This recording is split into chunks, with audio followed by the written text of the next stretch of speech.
share this son of a gun. All right. Howdy, howdy, howdy. What's up? How are we doing today? I'm good. How are you, Holden? Oh, I'm doing pretty good. Getting some stuff set up for tomorrow. Hoping for another great week. Yeah, you've been crushing it, to say the least. I had a good week. What do you think? What do you think the difference is for you? What Uh, makes you different? Why are you having so much success so fast? so fast. I struggle. I don't think of it as that fast, but I guess just activity. Just keep doing more and more and more. Like when you think it's not working, when you think it's not going to work, I just kept doing it over and over. There's a handful of activities that I just, like I said, just over and over again. I'm trying to use that now into different things. So I'm trying to take that mentality of it might take, 2-3 months for it to build up. But if I continuously do this for 2 or 3 months, like with the birthday cards for T65, I'm not hoping for that to work in the next 2 or 3 weeks, but 2-3 months from now, I'd like to see that start picking up where I'm getting a couple of phone calls every week from it. So where does all this momentum came from? Really from two sources. Two sources would be a center that I teamed or partnered with. It is a primary care doctor's office, like / one-stop shop. So they do all types of stuff. They offer rides for the beneficiaries. They have like specialists on site. They have a medication room, a care coordinator. So they offer a lot of different things, and I partnered with them. So when they have people who have issues, I'm able to sit down, kind of look at their situation, see if we can help them out, get them in the center, or if there's a new situation that comes up. Like I'll get plan switches all the time where they'll just qualify for Medicaid, and they don't know who they signed up with Medicare for, and they're like, well, I have Medicaid now, what do I do? And then I kind of go through that process, explain how it works, and then their options, and we usually am able to find one for them. So how do you make the very, very boring topic of insurance fun for yourself and for other people? Uh, well, I try to tell stories, and I try to like kind of pick on the man. Like everyone's got to pay that $170 for their Part B. It's like Uncle Sam's going to take that one way or the other. There's a couple situations where you don't, but Uncle Sam's going to get it if he can. So that's one way I try to kind of make light of when they have to pay for something. So when we're talking about maximum out of pocket, some people I've had get kind of hesitant because they're like, oh, I don't want to pay all that. Well, you don't have to pay all that. That's the company, the carrier saying, this is your max. Like if you hit this, step in and take care of you. So it's the carrier's like safety net for you. So trying to explain it with stories and like, what is that? Analogies? Is that how you say that? Mm-hmm. Yeah. So yeah, painting that's worked pictures. really well for me. Painting pictures is a very effective way to educate somebody. Mhm. Sometimes, often, how you can differentiate yourself as the expert is by being able to take a complex subject like Medicare or insurance, and then use pictures and use stories to help describe the concept. Yeah. Most people get bored and tired real quickly, sleepy, if you will, if you start talking about insurance stuff. So you've got to get creative, that's for sure. Tell me about what your goals are this year. Well, what kind of goals do you have personally? What kind of goals do you have business wise? Tell everyone about your goals. Man, they've been shifting, especially after this last week. It kind of changed my perspective on how I've been thinking about what I can do and what I want to do. Originally, I wanted to write 450 applications total for the year. That was earlier this year. That's what I set out for, but I've kind of adjusted that, and now I'm looking to switch that from applications to how many. Hold on. What do you mean adjusted that? I don't really like thinking of it as applications. When I was first putting that number together, 450, I was thinking of that as clients, and that was before I really started. That was like in November, and I spoke more with Tyler about it, and I understood that like that's applications isn't clients. Applications includes other stuff as well. So I wanted to think of it more as in clients instead of applications when I was at least setting my goal. That's just kind of how Sure. So how many clients do you want to add this year? I want to hit at least 100. But after this past week that I just had, now I'm trying to redefine that. And I'm thinking I want more like 175. 175 families helped, families protected, people assisted. Yes. right? In It started mindset, off as 100, but after this week I had, I think I can definitely make it 175, especially with still having AEP to go through. I really think I can. Yeah, no, I agree. And for me, I don't like calling them clients. I don't like calling them customers because I don't sell them anything. They don't pay me anything at any point. And so I don't really have clients. What I have are people that we help, help figure out a situation, and then we get paid by the insurance companies, which creates a different situation than most professionals that someone could hire. So how are you in St. Louis? Because you're probably not the only insurance agents in St. Louis. No. If someone were to happen to see this video who lives in Missouri, why should they call Holden? Why should they call me? I take the extra time to sit down with people and get to know their situation. I get to know what prescriptions they're taking, what doctors they like. I get to know the person too. It's not all just, hey, this is just business. Let's find out what we need to know about what plan we can get you on, write it, and be done. Like I'll take some time to get to know the person, ask how their day, their week's been going. I'll talk to them a little bit about me. I try to build a relationship instead of just a transaction. That way, if something comes up, an issue comes up, or they don't get their cards or whatever it is, they're not hesitant to contact me. Hey, Holden was a really nice guy. He explained things. He wasn't just here, take this Medicare plan and run. He sat there and spoke to me. This issue came up. I'm going to give him a call. I've already had plenty of my clients give me calls and texts and emails saying, hey, this happened or this didn't happen, like you said. And I've been able to just send an email or a text back and explain it, and everything's fine. So I build that connection and I follow up. I don't just make this a transaction. I'm going to be there when there's issues and I'm going to solve them. Okay, so you say you don't want to have kids. You're fighting the baby fever. Yeah. So what is the goal for you and Mariah? What's your guys' family personal goals? Well, we only want to have one kid.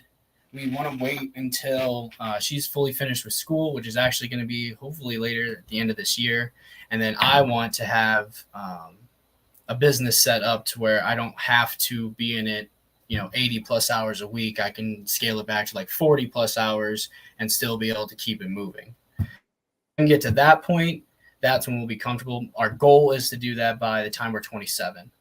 So another 3 years, I'm hoping to get to that point where I can just work a comfortable 40 hours, at least for the first, year or two while she's pregnant and when we have the kid officially. I just want to be able to be there throughout that part. It's important to me to be there. And then after that, once, get a little older and she can be around for our kid more, then I'll kick it into gear again and move into the next phase. But the first phase, my goal really is to get to 500 clients in 3 years. If I can get there, I'll feel comfortable enough to say 500 people helped in 3 years. 500 people helped. Yes, I'm sorry. I'll have to break that habit. It's like the habit you got to break. Sometimes you just got to break them, right? Yes, I'll get it broken. People help. 500. That's a reasonable goal. Mm-hmm. So tell me about what kind of stuff you do for fun. Actually, excuse me. The number I have written down is 600. 600, okay. 600 is what I have written down. So in how many years? 1? 3 2? years. 3? Yeah, 3 years. Okay. 200 a year. Yeah, essentially. Okay. You're going to get better at this as you go. Exactly. Okay. So what do you think has been the most challenging thing in becoming an insurance broker helping people? The most challenging thing. Getting momentum, getting started. It feels really slow in the beginning when there's nothing going on and 2 or 3 weeks go by and you haven't had an appointment. It's like, oh my gosh, it's really hard to fight through that point. But if you can just get through that point while continuing to do the activity that you have to do or that you should be doing, if you just hold on long enough, it'll kick in. If you're actually doing the work, you will get momentum. That's the way I look at it so far, because that's what's happened for me. Actually been doing the work. I've actually been doing what I've been told to do, and it's been picking up. Not as much as I want it to. I need to be in the 40 app range because I want to see you do some push-ups, but that's okay. We're just getting started. We're getting there. So, hey, I'm almost finished with your push-ups, almost all in one day too. So get ready for that. All those videos will be there. Well, it's extremely happy that it's you, not me. I definitely look forward to being motivated because Few things on earth would motivate me more than not doing push-ups. So we'll see what happens. But yeah, so I have to say, you are very impressive in many ways. You work very hard. You do what's asked, not by me, but it's what's asked by you, right? And that's probably the hardest thing that I would say for me in the transition from employee to self-employed, if you will. I don't like self-employed. Like I said, for me, I'm employed by the customers we help. I'm employed by others. I'm not really self-employed because without other people, I have nothing. Without people that I've helped, I would have no income, just like anything else. And so, solving a problem, fixing an issue, finding a point of pain in someone's life, and giving them the peace of mind of knowing that they have the coverage they need should something bad happen. And it happens more often than people give credit to. There's a lot of Definitely. it'll never happen to me, right? What do you think is your biggest barrier to helping people? Oh, biggest barrier, huh? Getting in front of them, getting that initial meeting, getting that conversation about Medicare benefits going. It's easy for me to get in front of someone and talk to them and just have a regular conversation, but that transition into, okay, let's talk about this. Obviously, when it's an appointment, fresh set, it's already done. But when I meet someone, if I'm sitting at a table or at an event and we're just talking and kind of trying to get to that point, that transition into benefits, I guess that part would be. I feel like once I get in front of someone and we're actually having that conversation, I'm really, really comfortable. So it's just getting to that point. What do you think about your mindset and how important that is?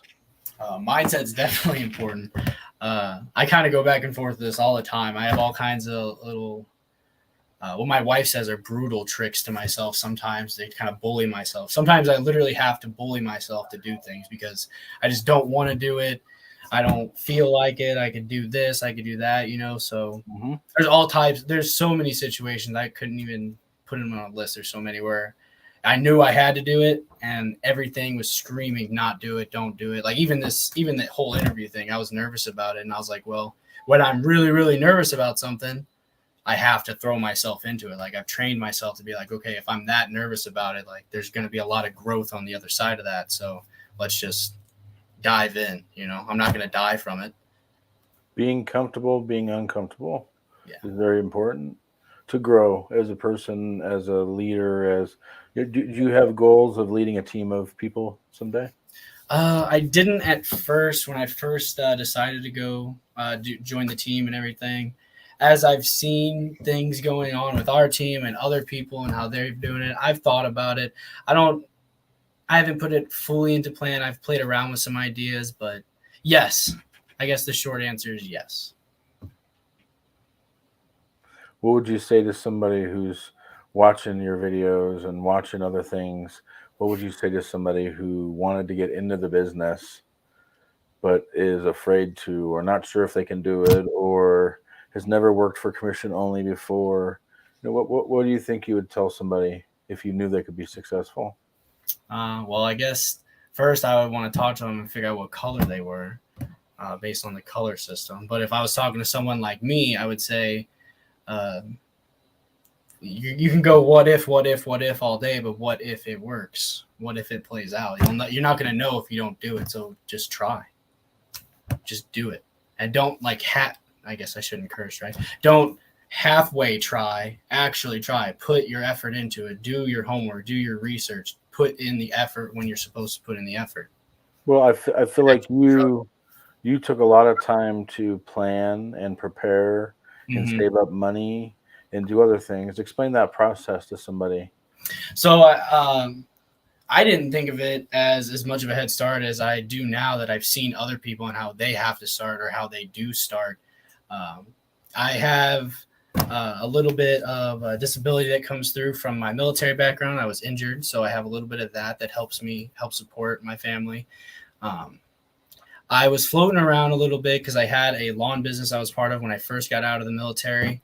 I got rid of that. I wasn't really into that as much as I thought I was going to be.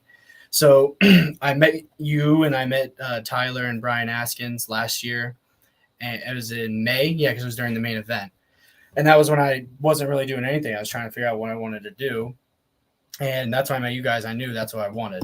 But I wasn't ready because I knew it was commission only and I was still a little afraid of it. So I was like, I think I can plan this out to do this a little bit better. So I did. That's what that's what I did. I went and to get my feet wet with insurance to figure out how that whole world was because I had no background at all in it. I went and I went captive with a state farm agency. I did that for just under 6 months.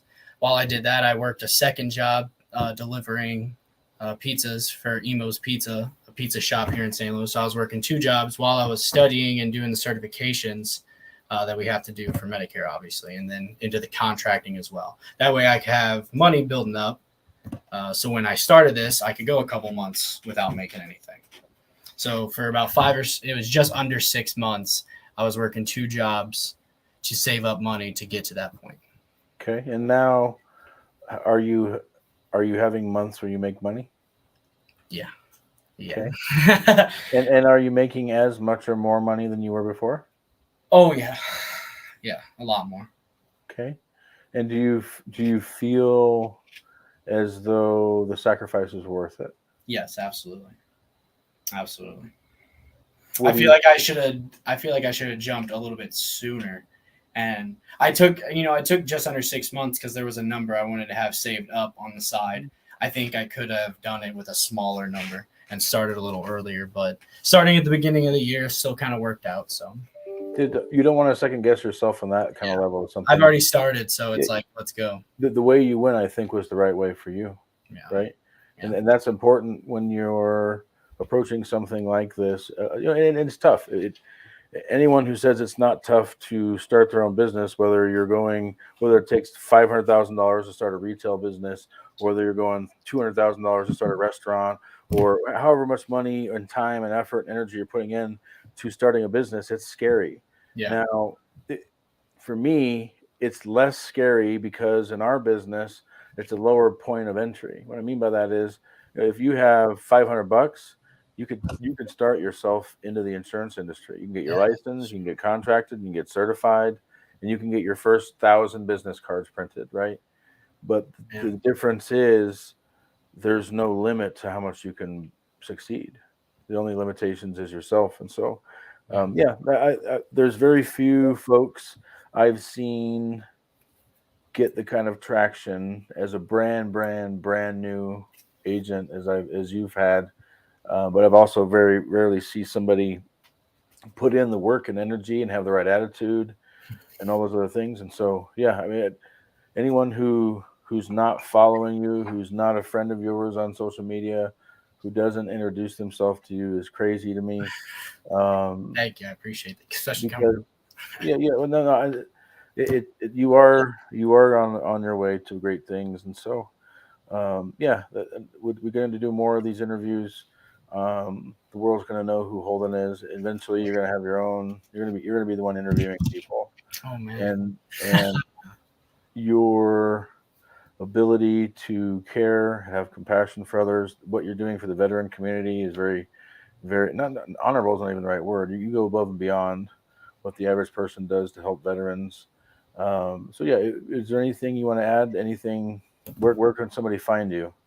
Yeah, absolutely. You can find me on Facebook. You just look at my name, Holden Kiefer. I'm on there all the time. I also have a Facebook page, Medicare for Veterans, where I share information about veteran benefits and Medicare benefits, how they apply to and work with, and all types of other like events and charity events going on for veterans. I also just had a website go live. It is up and running. It is medicareforveterans.net. You can go on there. I share a little bit of information. You can find how to contact me. You can find a little bit about me and basic stuff about Medicare. I'll be uploading more videos on there, so there'll be a lot of videos to look for as well coming up. Awesome. Well, thanks for taking some time out of your Sunday afternoon, evening. Yeah, absolutely. And tell Mariah we say hi, and again, happy anniversary from the other day. Thanks. I appreciate it. And keep crushing it. Thanks. I appreciate you. Have a good day, Josh. You too.